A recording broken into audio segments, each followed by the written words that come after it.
আসসালামু আলাইকুম। কেমন আছেন সবাই? আশা করছি সবাই ভালো আছেন। আলহামদুলিল্লাহ আমরা ভালো আছি। তো এখানে বাটা মাছ রান্না করব, তার জন্য মাছটা আগে পরিষ্কার করে ধুয়ে মাছে হলুদ লবণ আর লাল মরিচের গুঁড়া মাখিয়ে রেখে দিচ্ছি। আর এদিকে পাশের চুলায় পেঁয়াজটা একটু ভেজে তার মধ্যে ভেন্ডি দিয়ে দিচ্ছি। তো ভেন্ডি ভাজি করে নিচ্ছি এক চুলায়, আর পাশের চুলায় হচ্ছে তেল গরম করে নিয়েছি। তো এখন মাখিয়ে রাখা মাছগুলা দিয়ে সুন্দর করে ভেজে নেব। তো মাছটা রান্না করব বেগুন আলু আর হচ্ছে সামান্য পরিমাণে কচুরমুখী। তো এইভাবে মিক্স সবজি দিয়ে মাছ রান্না করলে কিন্তু খেতে অনেক মজা হয়। তো যে কোনো মাছ রান্না করলে অনেক ভালো হয় আর কি। তো আমি আজকে বাটা মাছ রান্না করব, কিছু মাছ হচ্ছে তরকারিতে দিয়ে দিব আর কিছু মাছ হচ্ছে ফ্রাই করব, ফ্রাই করে রেখে দিব। তো দেখা যায় গরম গরম ভাতের সাথে এরকম ভাজা মাছ খেতে অনেক মজা হয়।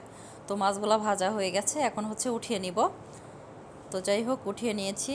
আর ওই একই কড়াইতে আমি সামান্য পরিমাণ তেল অ্যাড করে দিয়ে দিয়েছি বাটা মশলা গুঁড়া মশলা। তো খুব ভালো করে মশলাটা কষিয়ে নিচ্ছি, দিয়েছি স্বাদ মতো লবণ। এখন হচ্ছে দিয়ে দিচ্ছি কেটে ধুয়ে পরিষ্কার করে রাখা বেগুন আলু আর হচ্ছে সামান্য পরিমাণে কচুরমুখী। তো এখন মশলার সাথে সবজিগুলো খুব ভালো করে ভাজা ভাজা করে কষিয়ে নিতে হবে।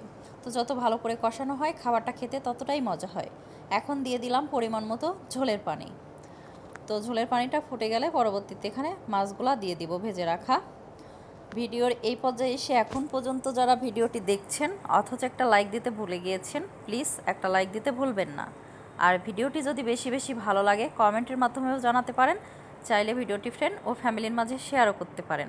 তো আপনাদের সাথে কথা বলতে বলতে এদিকে ঝোলের পানিটা ফুটে গেছে, ভেজে রাখা মাছগুলা দিয়ে ঝোলের পরিমাণটা শুকিয়ে নিয়েছি। তো একটু ফাইনাল লুকটা দেখিয়ে দিচ্ছি। তো দেখে বুঝে নেবেন অনেকটাই লোভনীয় একটা কালার এসেছে। গরম গরম ভাতের সাথে এমন সবজি দিয়ে মাছ রান্না করলে খেতে বেশ অনেক মজাই হয়। সাথে লাল শাক ভাজি, ভেন্ডি ভাজি আর হচ্ছে বাটা মাছ ফ্রাই করে নিয়েছি। এদিকে লেবু কেটে নিয়েছি, সাথে হচ্ছে দুধ সেমাই। তো এই ছিল আজকে দুপুরের রান্নাবান্না ও খাওয়া দাওয়ার আয়োজন। তো ভিডিওটি প্রথম থেকে শেষ পর্যন্ত দেখার জন্য সবাইকে ধন্যবাদ। আল্লাহ হাফেজ। আসসালামু আলাইকুম।